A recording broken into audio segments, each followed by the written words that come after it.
Começa agora um programa que traz tudo sobre o livro mais lido em todos os tempos. Apresentamos O Som do Livro.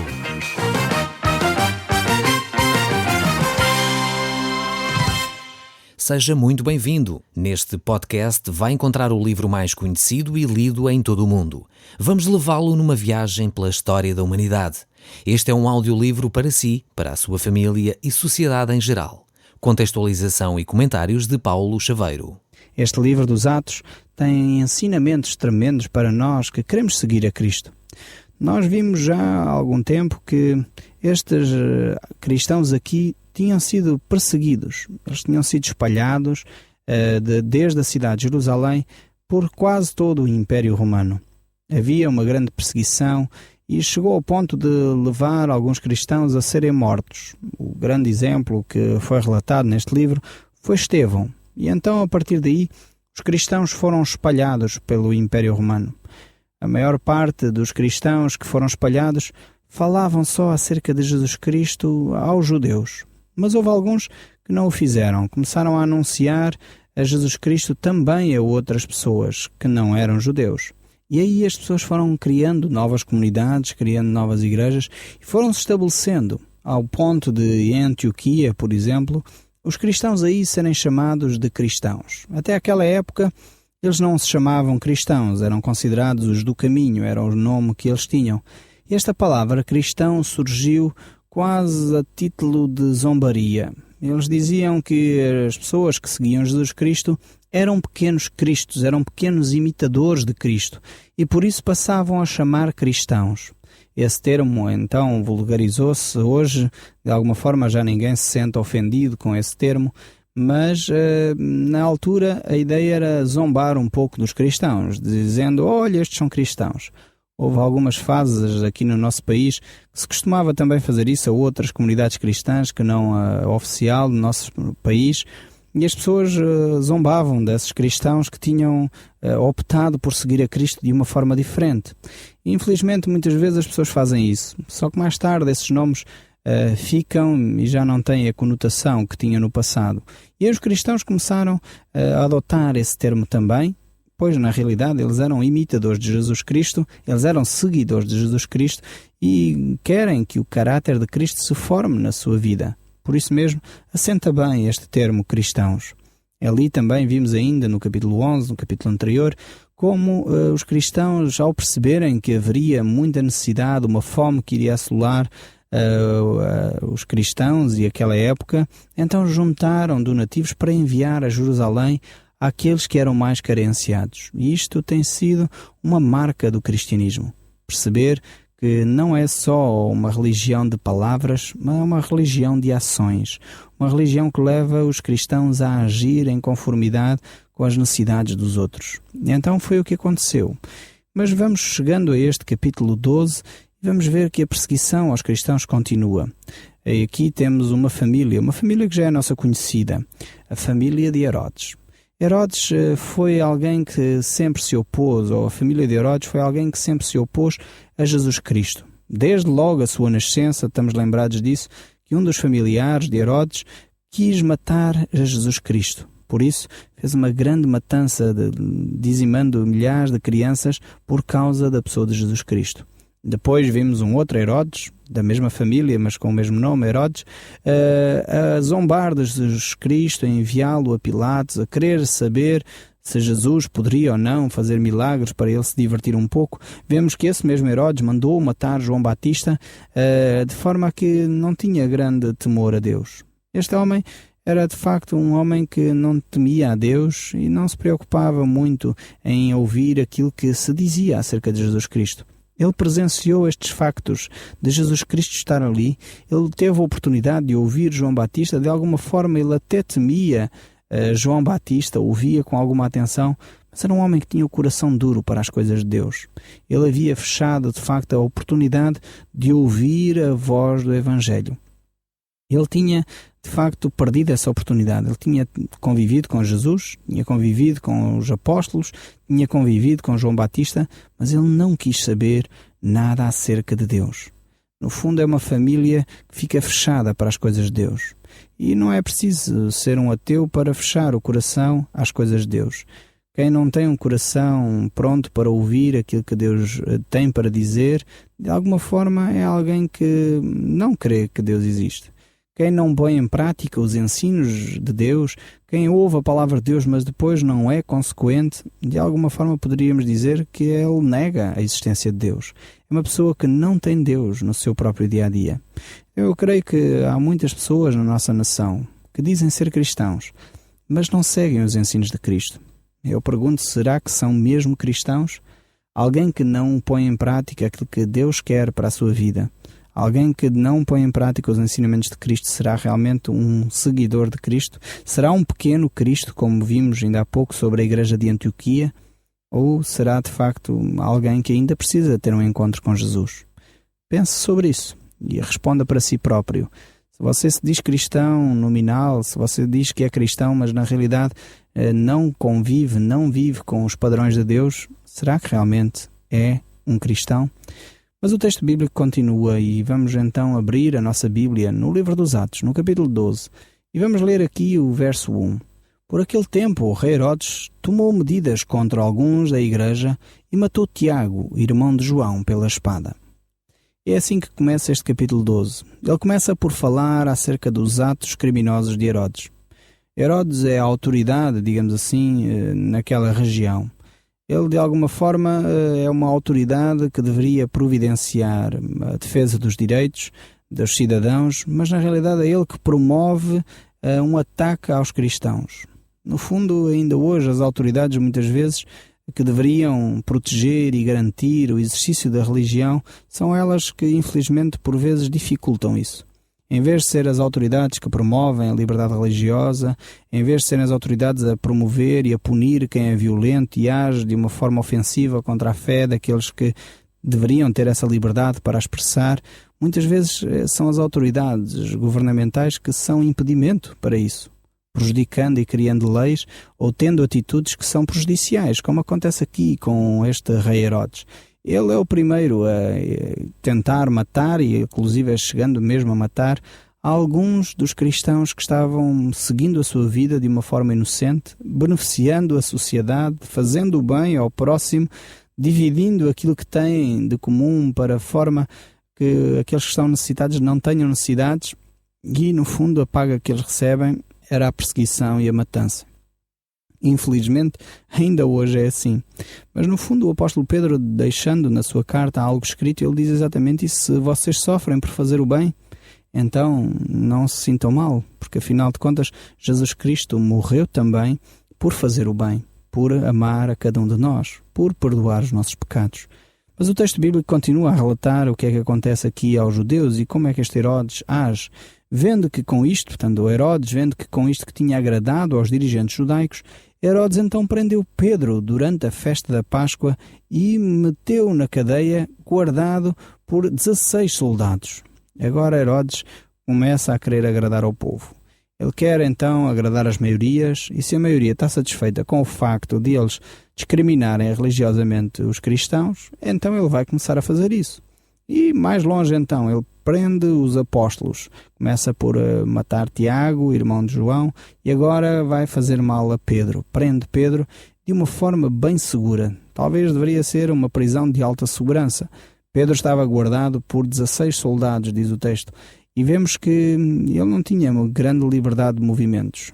O Herodes tinha muita preocupação com Pedro, pois sabia que ele de facto era uma autoridade no meio da comunidade cristã. Herodes, no fundo, é um homem mais uma vez violento e criminoso, e ele age dessa forma contra os cristãos. Ele já o tinha feito em relação a João Batista, já tinha feito e pactuado com a morte de Jesus, e agora ele não está muito preocupado se os cristãos estão certos ou errados. Ele simplesmente quer agradar às maiorias. E então o texto bíblico continua. A intenção de Herodes era entregar Pedro aos judeus para que fosse julgado depois da Páscoa. Mas durante todo o tempo que passou na prisão, a igreja orava fervorosamente a Deus, rogando pela sua vida. Então temos aqui o apóstolo Pedro preso pelo facto de ser discípulo de Jesus e de facto isto era uma honra para os discípulos. Estão lembrados que Pedro, na altura da prisão de Jesus Cristo, ele negou a Cristo 3 vezes. Ele agora reconhecia que ele era de facto o discípulo de Jesus. E para ele era uma honra poder sofrer pela causa de Jesus Cristo, ser achado digno de sofrer por causa do nome de Jesus Cristo.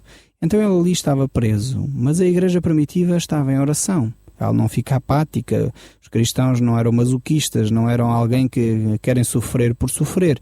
Não, aceitavam o sofrimento, mas ao mesmo tempo oravam para que Deus os libertasse dessa situação.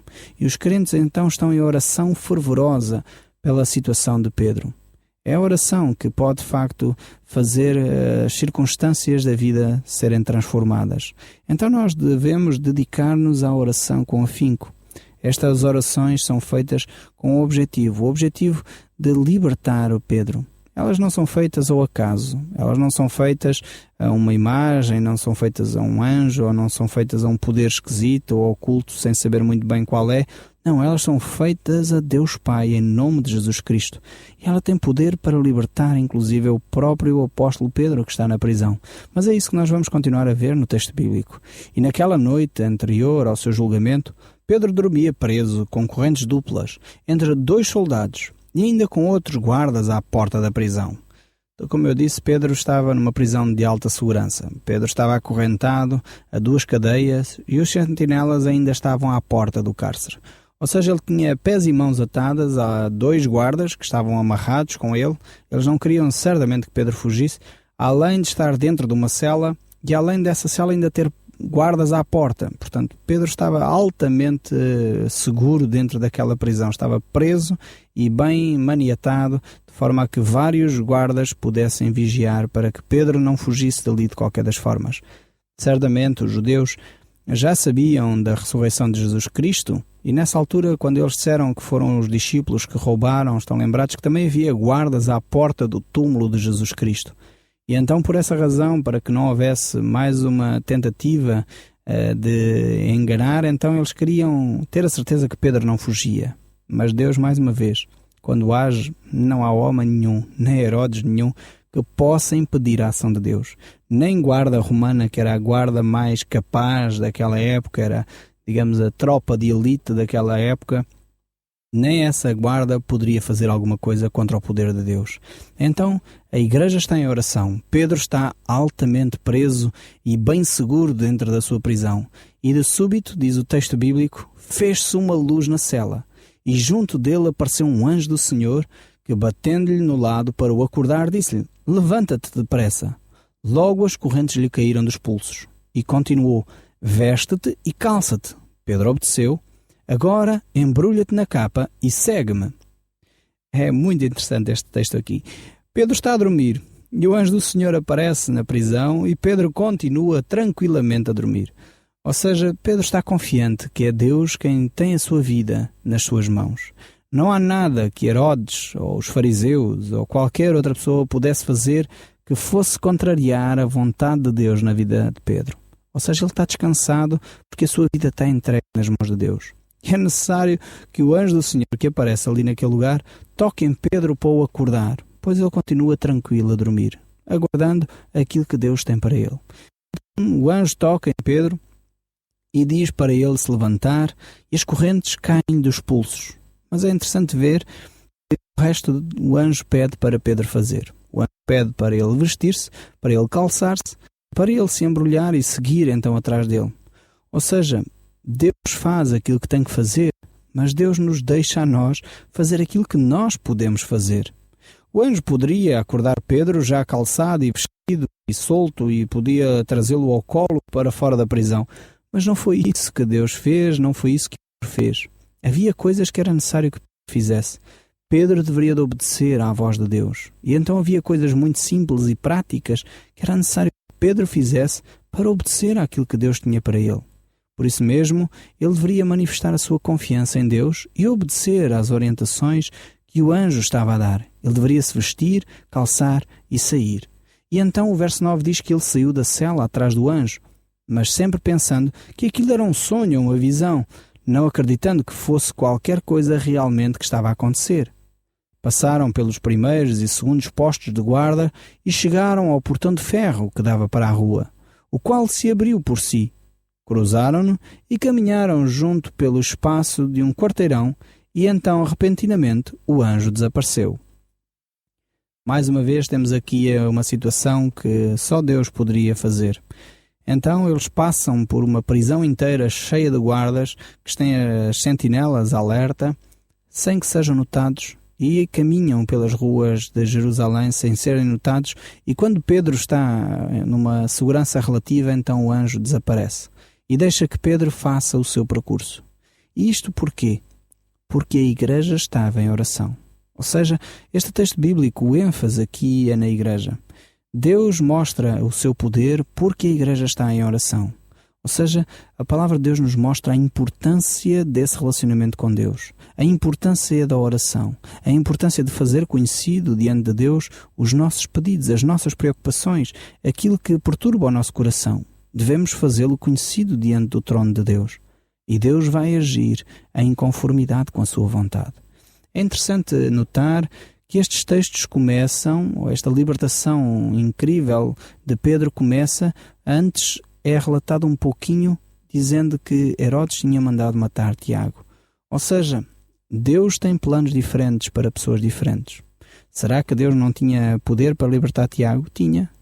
Mas Deus tinha um seu propósito para a vida de Tiago, e Tiago tinha cumprido o propósito dele aqui na terra. Pedro, Deus ainda tinha outro propósito para ele, por isso Deus liberta-o de uma forma poderosa. Alguns poderiam dizer, bem, Pedro se calhar tinha mais fé que Tiago, ou alguns poderiam dizer, pois, Tiago era incrédulo, ou qualquer coisa assim.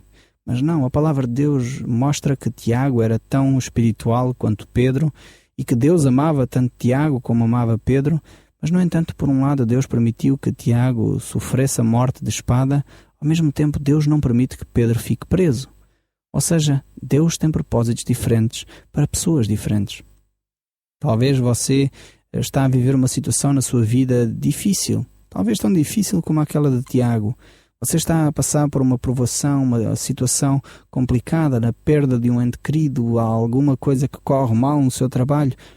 Continua a orar diante de Deus. A oração tem de facto muito poder. Mas é necessário que ela seja feita segundo a vontade de Deus. É o que nos diz a própria Bíblia. É necessário que ela seja feita também em nome de Jesus Cristo. Ou seja, esse fazer oração em nome de Jesus Cristo é muito mais do que dizer no final de uma oração, em nome de Jesus, amém. Infelizmente, alguns cristãos pensam que dizer em nome de Jesus, amém, no final da oração, é tipo palavra mágica que dá acesso então ao trono de Deus. Não é. O dizer em nome de Jesus, amém, não é o código de acesso ao trono de Deus, não. Orar em nome de Jesus é muito mais que isso. Orar em nome de Jesus é saber, em primeiro lugar, o que Jesus quer que nós oremos. Ou seja, quando alguém vai a uma repartição ou uma empresa qualquer, e é o patrão que o manda, diz, olha, vai falar com o fulano tal naquela empresa e diz que vais da minha parte. Então diz-lhe isto. Então a pessoa que vai, que é enviado pelo patrão, não tem liberdade de inventar o discurso. Deve dizer exatamente aquilo que o patrão mandou. Ou seja, quando ele se apresenta, diz, eu venho em nome do meu patrão. E ele pede isto. E a outra pessoa, porque reconhece a autoridade nesse dito patrão, então concede o pedido que está a ser feito. No fundo, quando nós oramos em nome de Jesus, é exatamente a mesma coisa. Vamos-nos a Deus Pai em nome de Jesus, enviados por Jesus. Por isso, quando chegamos, dizemos, Deus, nós estamos a pedir isto, porque Jesus pede que nós o façamos. Então é necessário que nós conheçamos a vontade de Jesus antes de fazer a oração. E é importantíssimo nós entendermos este conceito da oração para podermos ter os nossos pedidos respondidos. Mas voltando aqui ao nosso texto, então Pedro estava naquela cidade e percebeu-se então que não era um sonho ou uma visão. Compreendeu o que estava a acontecer. É realmente verdade, disse ele para consigo próprio. O Senhor mandou o anjo para salvar-me das mãos de Herodes e dos judeus que queriam fazer-me mal. Depois de pensar um pouco, então dirigiu-se à casa de Maria, mãe de João Marcos, onde muitos se encontravam reunidos a orar. E bateu à porta da entrada. E quem o ouviu foi uma rapariga chamada Rode, que ao reconhecer a voz de Pedro, ficou tão contente que voltou a correr para dentro de casa, dizendo que estava à porta da rua. Mas não acreditavam nas suas palavras. Não estás boas da cabeça, diziam. Mas como insistiu, julgaram. Bem, deve ser o anjo de Pedro. Entretanto, Pedro continuava a bater à porta. Quando por fim lhe abriram, a surpresa não podia ser maior. Pedro fez-lhe sinal para que se acalmasse e contou-lhes o que sucedera e como o Senhor o tirara das cadeias. Contem também a Tiago e aos outros o que aconteceu, disse, saindo em seguida para um lugar mais seguro. Vemos que Pedro, apesar de ter sido liberto de uma forma poderosa, teve a atitude sábia de poder procurar um lugar agora mais seguro. Chegada a manhã, houve então grande alarido na prisão. Que era feito de Pedro? Quando Herodes o mandou buscar e soube que não estava lá, prendeu os 16 guardas, que foram condenados à morte. Depois disto, Herodes foi para Cesareia durante algum tempo. Ali procurou uma delegação chegada de Tiro e Sidon. Herodes estava em conflito com o povo daquelas duas cidades, mas os enviados traziam amizade com Balastro, o secretário do rei. Pediam a paz, pois as cidades dependiam alimentarmente do rei. E combinada uma entrevista com o rei, no dia marcado, Herodes, nas suas vestes reais, sentou-se no trono e fez um discurso, no fim do qual o povo, com grandes aplausos, gritou: "Isto não é um homem a falar, é a voz de um Deus." Vemos aqui que este povo, que estava em conflito com Herodes, agora começa com grandes bajulações. Herodes então começa a orgulhar o seu coração, a achar que, sim senhor, ele até poderia ser um Deus, quando na realidade Herodes tinha a oportunidade da sua vida para ter conhecido a Cristo Jesus. Tinha a oportunidade da sua vida para não se inchar ou ter estes pensamentos de pensar que ele era um Deus. Ele tinha tido a oportunidade de conhecer realmente quem Deus era. E porque ele não reconheceu isso, mas permitiu que isso acontecesse, esta bajulação acontecesse, o anjo do Senhor feriu a Herodes com uma doença, de tal modo que o encheu de bichos e morreu, por ter aceito a adoração do povo em vez de dar glória a Deus. Mas as boas novas de Deus se espalhavam rapidamente e havia muitos novos crentes. Barnabé e Saulo acabaram sua missão em Jerusalém e regressaram a Antioquia, levando João Marco com eles. Então vemos aqui que Deus continuava a agir. Herodes mantinha o seu coração duro e por isso Deus trouxe-lhe uma grande lição, para que ele aprendesse que só a Deus deve ser dada a glória. Este povo aqui certamente não compreendia que Herodes não era um Deus, mas deveriam dar a glória a Deus. Mas por isso começaram a dar glória à criatura. O Som do Livro, uma produção da Rádio Transmundial de Portugal.